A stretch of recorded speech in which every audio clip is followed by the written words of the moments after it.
Dans cette vidéo, je vais vous parler d'imprévus qui ont failli me ruiner, allant d'un contrôle fiscal au déboire du début de chantier de la maison, de comment Dofus a gâché ma vie et de la manière dont je remonte la pente en 2024 avec le plus gros projet de l'histoire de l'humanité. Mais avant ça, je vais boire un peu parce qu'il fait hyper chaud. Ici c'est Dofus bébé. La maison, elle avance, elle est presque terminée, on a le jet de craft, maintenant il faut juste la FM. Donc pour ceux qui l'ont loupé, je suis en train de construire ma maison dans la forêt d'Amakna par rapport au dernier épisode. Vous pouvez regarder si c'est pas déjà fait. On en était à la fin du placo et à l'isolation. Donc cette fois-ci, on a eu un gros chapitre électricité et menuiserie intérieure. On a aussi le début de la salle de bain. Cette vidéo a traîné à venir parce qu'il y avait pas mal d'éléments qui n'étaient pas forcément très visibles, comme l'enduit, le ponçage. Suite à ça, la peinture avec le carrelage. Tout est bâché actuellement et justement, c'est une peinture qui s'applique par projection. 6 h du matin, on prépare la peinture pour l'arrivée de Romain qui a tout bâché. Donc il y a un gros boulot qui a été fait, je vous montre ça après. Il fait des chaleurs de fou, donc ça commence à peindre à l'aurore. C'est pas forcément la même bâche qu'avec une peinture à rouleau puisque celle-ci doit absorber la peinture. Donc là je suis sur une sorte de tatami à la salle de sport. Ça fait une ambiance un peu American Nightmare pour ceux qui auront la ref. Ouais, là c'est le frigo en haut.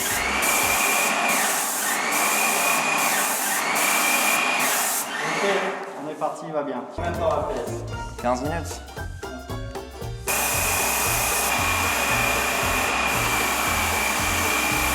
Et oui, le blanc, parce que je me suis dit, on va partir dans le ton le plus neutre possible et plutôt faire un travail après coup de déco avec notamment des moulures. Alors maintenant, le sujet qui vous intéresse tous, la cuisine. Dites-moi votre pièce préférée dans une maison en commentaire, mais pour moi c'est à 1000% la cuisine, parce que c'est l'endroit où tu manges la plupart du temps, c'est là où tu cuisines forcément, et puis en plus de ça, c'est là où je pourrais vous faire tout un tas de dégustations ou d'émissions cuisine en live. On est donc parti sur du sur-mesure. T'as plusieurs manières de faire une cuisine en réalité. Les plus simples, c'est de partir par des fabricants, Leroy Merlin, Ikea ou But, c'est à peu près la même gamme, et surtout il y a pas mal d'offres là-dessus. Nous, on est parti sur une cuisine un petit peu plus premium, en passant par le fournisseur Le Galet. Une des particularités, c'est que c'est des caissons qui arrivent directement montés. On voit ensuite avec le cuisiniste l'agencement qu'on peut faire avec l'espace dont on dispose et puis aussi en fonction de nos habitudes de vie. Et juste avant la commande, je vais voir un petit peu dans la maison, voir comment ça se passe, si on s'est pas gouré dans les mesures. Et on s'était gouré dans les mesures. À peu près à 3 jours de la commande finale. On avait prévu 120 cm. Sauf qu'on a remesuré et on se retrouve avec 110. Ça veut dire qu'on ne peut pas mettre un frigo avec une armoire comprenant un four à l'intérieur. Un micro-ondes on peut, mais pas le four. Bon bah du coup, on aura le four en dessous des plaques de cuisson. Voilà, un peu dégoûté. Mais de rage, j'ai rajouté un îlot central, histoire d'avoir un peu plus de rangement. On perd de l'espace, mais on sait où mettre nos casseroles. Je vais devoir vendre des codes audio. Bon, maintenant, on va un peu parler argent, cash, flouze, monnaie pour être un minimum raccord avec l'intro de cette vidéo. Quand vous prévoyez de construire quelque chose, en l'occurrence une maison, il faut prévoir toujours une petite marge en cas d'imprévu. Généralement, on va donner 5% de marge en plus, enfin, on va emprunter 5% en fonction de notre acompte. Moi, j'ai emprunté 10% en plus. Bon bah en fait, les 10% ils sont très vite partis. Déjà d'office, entre les premiers devis avec le constructeur et les entreprises et l'acceptation finale du crédit par la banque, on s'est pris quelque chose comme 10-15 000 € d'augmentation de matière. Parce que effectivement la mairie traîne à prendre la moindre décision, ils attendent le dernier jour ouvrable pour te répondre. Et bien sûr, en attendant, il y a eu la mage Ukraine qui est passée par là. Donc t'as pris des augmentations de fou.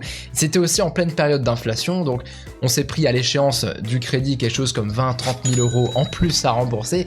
Mais ça de toute façon, faut pas trop compter dessus puisque on peut renégocier un crédit quand les taux rebaissent. Ensuite, pour les fondations, il a fallu plus creuser. Donc pareil, c'est plus coûteux. On s'est pris quelque chose comme 5 000 €. Et en plus, quand t'es installé, des fois, l'État vérifie qu'il t'a suffisamment pris ton argent. Quand j'étais dans un rendez-vous pour justement choisir mes menuiseries, Camille m'appelle et me prévient que on est ruiné. Après coup, on a fait pas mal de vérifications, mais surtout, j'ai fait travailler mon cabinet comptable Et finalement, c'est pas quelque chose comme 15-20 000 euros que je devais à l'État comme il m'était annoncé, mais plutôt 17 euros. Et quand tu te fais contrôler sur une micro pour laquelle tu n'as pas eu au départ de comptable, bah ça te demande de vérifier des années, des fois de taf, et donc tu te retrouves à faire appel à des experts qui vont travailler sur ton contrôle. Alors quand bien même l'État, comme c'est mon cas, abandonne ses poursuites parce que tu as toujours été droit dans tes déclarations, bah c'est quand même une perte qui t'est infligée de 2005, 3000 euros, suivant l'ampleur du contrôle à faire. Voilà, bah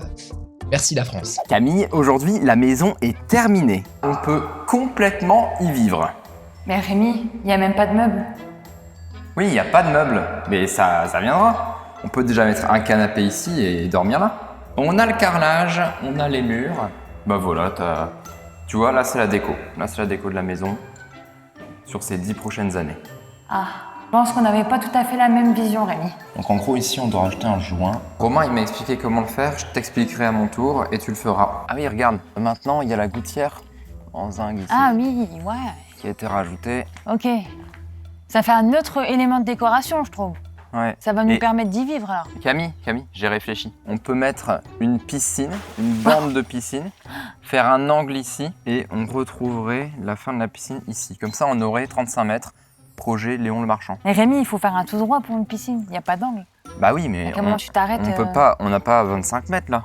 Non, je crois pas, non. On n'a pas 25 mètres pour mettre la piscine ici. Alors l'étage, il n'y a pas grand chose de nouveau. Il n'y a pas de carrelage en fait à l'étage. En dehors de la salle de bain quoi, forcément.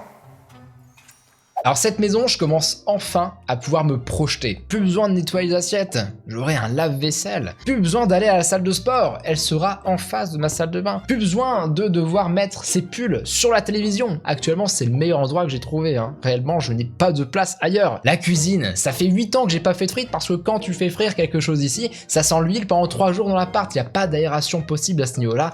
Bon bah là, clairement, je pourrais utiliser tout un tas, et Camille également, tout un tas de robots cuisine et aérer aussi cette pièce. On aura même un cellier pour faire du stock. Du stock? Mais nous, notre stock, c'est nos 2 bacs à légumes pour mettre nos plats HelloFresh. Vous avez commandé HelloFresh? Passez par mon lien. 3 repas pour 2 personnes à 20 €. Mais vous savez quoi aujourd'hui pour 20 €? Bah avec mon code, vous avez 6 repas. Truc de dingue. Bref, c'était une vidéo de discussion autour de la maison pour couper un petit peu avec toute cette prépa d'Office Unity. Vous êtes nombreux aussi à me demander des nouvelles du chantier. Bah voilà, maintenant vous savez tout quant à la suite des travaux. On devrait emménager peut-être vers fin septembre, mi-octobre. Il y a quand même quelque chose que me fait réaliser la maison beaucoup plus qu'avant en tout cas, c'est que j'ai de moins en moins de temps pour faire ce que j'aimerais faire.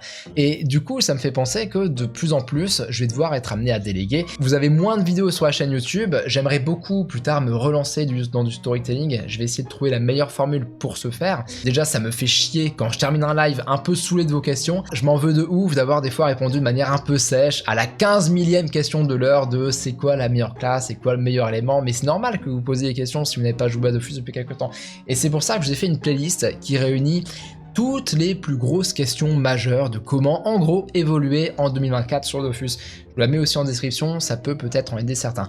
En tout cas, un gros merci à vous parce que vous m'avez toujours soutenu, même dans les périodes où le jeu marchait moins bien forcément, et c'est pour ça que si j'ai besoin d'externaliser, de faire bosser aussi des personnes sur du montage par exemple, bah je ferai avant tout appel à ceux de ma commu, parce que c'est ceux qui m'ont vraiment apporté le plus de soutien, et grâce à qui je peux faire ce que je fais. Voilà, il peut m'arriver des galères, bah on essaie quand même de rebondir malgré tout, et c'est grâce à vous. Bref, c'est tout pour cette vidéo, n'hésitez pas à me donner votre avis dans les commentaires, et on se retrouve très vite. Tiens, donnez-moi aussi, je vous ai posé une question, c'est quoi pour vous la pièce la plus importante dans une maison? Et me dites pas la douche, je sais que vous êtes des menteurs. Avec la bêta Dofus Unity qui arrive, vous êtes nombreux à vous demander quel personnage faire sur le jeu et est-ce que vous reprenez en multi-compte. Dans cette vidéo, je vous montre pourquoi ça peut être intéressant pour vous de jouer un duo, et je vous parle de tout un tas de duos qui existent in-game. Allez la voir, je suis sûr que ça peut vous hyper.